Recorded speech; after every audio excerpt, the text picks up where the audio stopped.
Azori alizaliwa mwaka 2022 tarehe 11 mwezi wa kwanza, na kilichonileta huku Inuka ni alipata changamoto ya kukatwa mguu.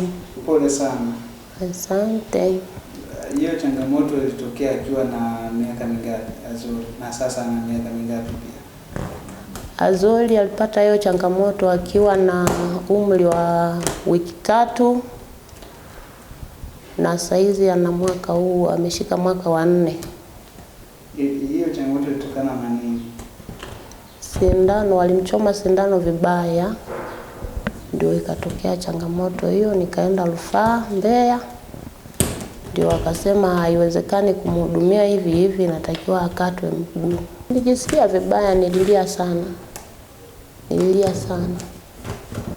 Labda fikra za kwangu ilikuwa ni kwamba atatembelea Magongo, lakini kusema atatembea hivi apate huo mguu sikutegemea, sababu sikujua kuwa kuna hospitali inayohudumia watu walionielimisha.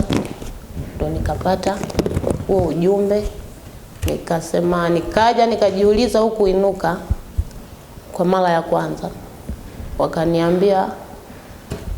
Wakaniambia inawezekana. Nikasema au bado umri? Wakasema hapana, inawezekana wewe uje. Nikasema asante, ngoja nikajiandae na tafute hela kidogo afu nije. Ndio nikaenda nyumbani nikajiandaa, nikapiga simu, wakaniambia uje, haina shida. Ndio nikaja. Nini ambacho kimeongezeka zaidi kulinganisha na siku za mwanzo ambazo alikuwa hana mguu wa bandia?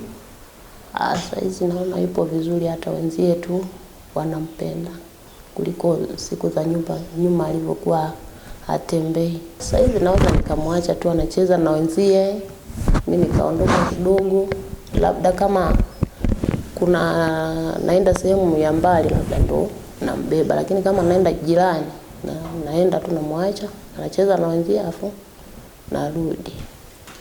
Sasa nataka uzungumze na watu wengine ambao kwa namna moja ama nyingine watoto wao wamepata shida kama ya Azori. Nini ambacho unaweza kuambia? Na washauri waje Inuka wapate mguu wa bandia ili watoto waweze kutembea. Na sasa hizi Azori anatembea, yupo vizuri.